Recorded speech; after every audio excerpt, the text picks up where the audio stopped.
मेरे जो फ़ादर थे वो एक बहुत बड़े मैनिपुलेटर्स थे। ये बात मुझे अवेकनिंग के 2 साल 3 साल बीत जाने के बाद समझ में आया, क्योंकि जब आप 20 साल 25 साल टॉक्सिसिटी में होते हो, टॉक्सिसिटी झेलते रहते हो, तो आप मर जाते हो अंदर से। आप एक ज़िंदा लाश की तरह ही रहते हो, आप बस सांस ले रहे होते हो।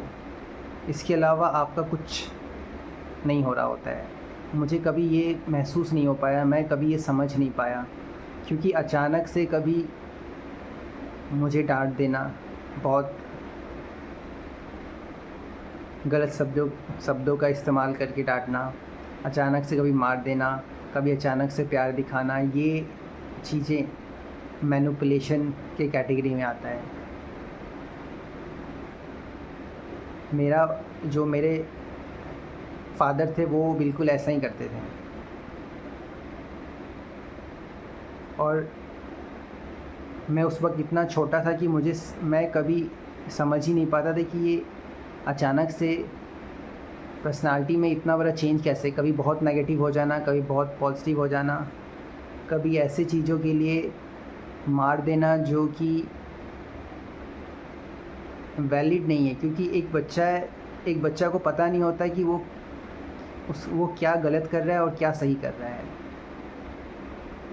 कोई ऐसी चीज़ मेरे से टूट गई थी, वो मेरे फ़ादर उसको लेके आए थे, वो चीज़ टूट गया था मेरे हाथों से, या मैंने उसे शायद जला दिया था। मतलब वो कोई इलेक्ट्रॉनिक डिवाइस था, वो सर्किट में मैंने उल्टा लगा दिया तो वो जल गया था, जिस वजह से वो डिवाइस जो है पूरी तरह से जल गया था। और जब फ़ादर घर आए उसको यूज़ करने के लिए और उसको ऑन करने की कोशिश कर रहे थे तो वो ऑन ही नहीं हुआ, वो ऑन हुआ ही नहीं। बहुत परेशान हुए, ऑन नहीं हुआ, तो उन्होंने मुझे बुलाया और पूछा कि ये ऑन क्यों नहीं हो रहा है। तो मैं पहले से ही डरा हुआ था, क्योंकि मुझे मेरा फ़ादर का बिहेवियर हमेशा से पता था कि मेरे साथ क्या होता आ रहा है। तो उस सिचुएशन में मैं बहुत डरा था, मुझे पता नहीं था। मैंने डरते डरते बोला कि ये मैंने कनेक्शन उल्टा लगा दिया है, जिस वजह से वो डिवाइस, इलेक्ट्रॉनिक डिवाइस जो है वो जल गया है। तो मुझे पीठ पे एक ज़ोर का धमाका लगा अपने फ़ादर से, और मैं वहाँ स्तब्ध रह गया, शॉक्ड रह गया कि ये क्या हो गया। और मुझे याद है उस वक्त मैं क्लास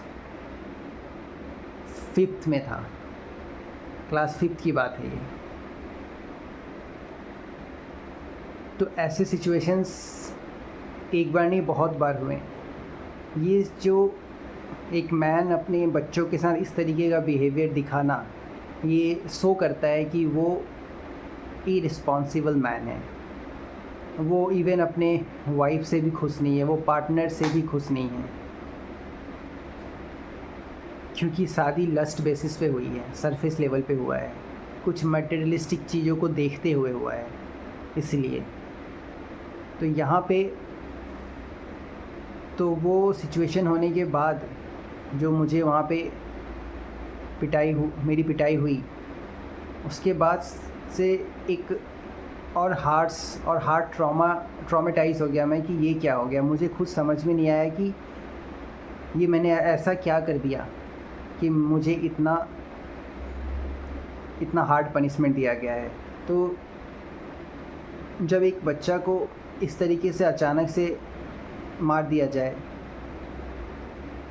तो उसे एक सदमा लगता है, और वो सदमा हमेशा उसके साथ जुड़ा रहता है, वो कभी हटता नहीं है उसके अंदर से, वो भूलता नहीं है। उसे याद होता है कि उसके फादर ने या उसके मदर ने उसके साथ क्या किया था, क्योंकि गलती आपकी होती है, आपने उस तरीके से उसको लव, केयर, रिस्पॉन्सिबिलिटी के साथ नहीं रखा,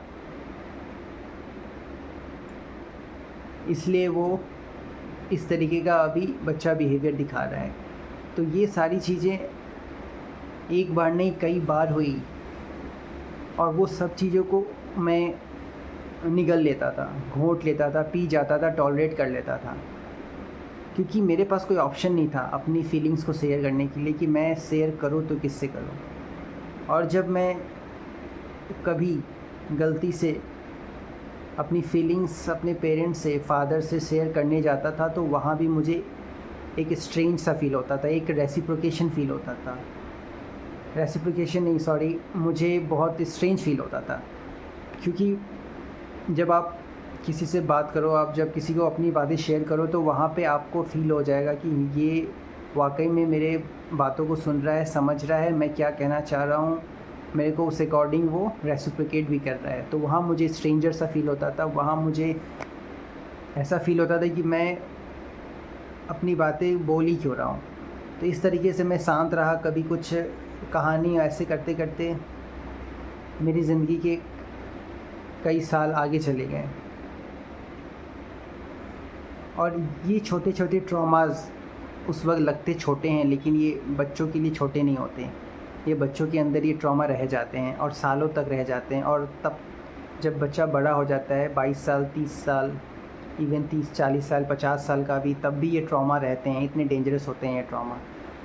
तो जब मैं 22 साल, 23 साल का हुआ, 24 साल का हुआ, उसके बाद भी ये ट्रॉमास मेरे अंदर थे। और यही सब ट्रॉमा है जो मुझे मेरे चाइल्ड से मैन बनने नहीं दे रहे थे।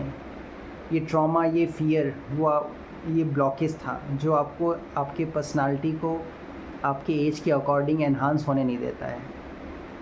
तो ये कितना डेंजरस होता है ये ट्रॉमा। मैं खुद शॉक हूँ कि मैंने इतना सब कुछ इतने सालों तक, ऑलमोस्ट 25 ईयर्स तक झेल कैसे लिया। क्योंकि बहुत सारे केसेस मैंने देखे हैं जिसमें बच्चे सुसाइड कर लेते हैं। बहुत सारे केसेस में बच्चों से सहन नहीं होता, वो गिव अप कर जाते हैं।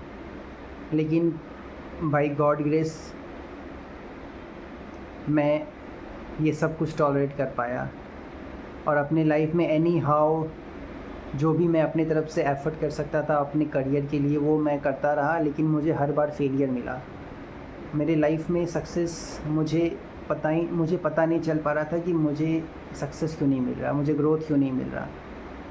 और इन सब चीज़ों से मेरे नार्सिसिस्ट पेरेंट्स को कोई लेना देना नहीं था, क्योंकि वो पेरेंट्स थे ही नहीं।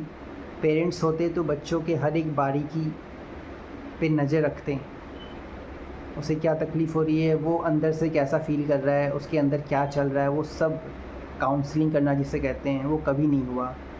काउंसलिंग के बजाय मैनिपुलेशन होता रहा, होल लाइफ मैनिपुलेशन होता रहा।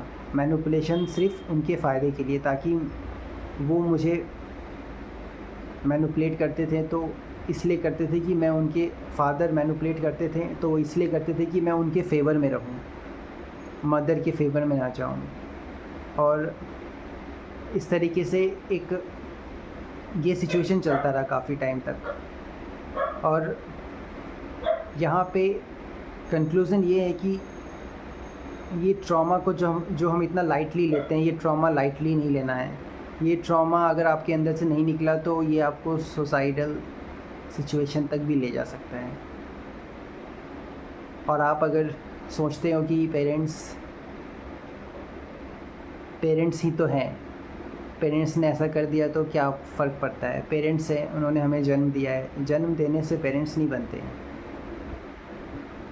जन्म तो ये जानवर भी देता है। आपके एक्शंस पे डिपेंड करता है कि आप क्या हो और क्या नहीं हो। इसलिए तुरंत कह देना कि पेरेंट्स हैं, माफ़ कर दिया जाए तो चलो मान लेते हैं, एक पल के लिए माफ़ कर दिया। लेकिन जो आपने बच्चों का खुद के ही बच्चे का आपने जो 20 साल 25 साल वो टाइम पूरा उसका दीमक की तरह खा के बर्बाद कर दिया, उसको टॉक्सिक कर दिया। उस प्राइम टाइम में वो बहुत कुछ अचीव कर लेता अपने लाइफ में, अगर आपने उसको इनिशियल स्टेज से, इनिशियल टाइम से ही उसको बहुत कुछ, बहुत सपोर्ट, बहुत लव, बहुत केयर, ये सब कुछ दिया होता। तो आप अगर रिस्पॉन्सिबल होते तो उसी पेरेंट्स, नार्सिसिस्ट पेरेंट्स की वजह से बच्चे की लाइफ में ग्रोथ आना डिले हो जाता है। या अगर बच्चा टॉलरेट कर गया, वहाँ से नार्सिसिस्ट एनवायरनमेंट से निकल गया, फिर तो उसकी लाइफ में चेंजेस आने लग जाते हैं, पॉजिटिव चेंजेस। अगर वो नहीं निकल पाया तो वो बहुत पहले ही या तो वो सुसाइड कर लेता है, या तो उसकी ज़िंदगी उसी नार्सिसिस्ट के साथ जगलिंग करते हुए बीतती रहती है, और फिर वो उतना ही ट्रॉमाटाइज होके फिर वो नेक्स्ट उसी पैटर्न को रिपीट करता है अपने लाइफ पार्टनर के साथ, अपने चाइल्ड के साथ।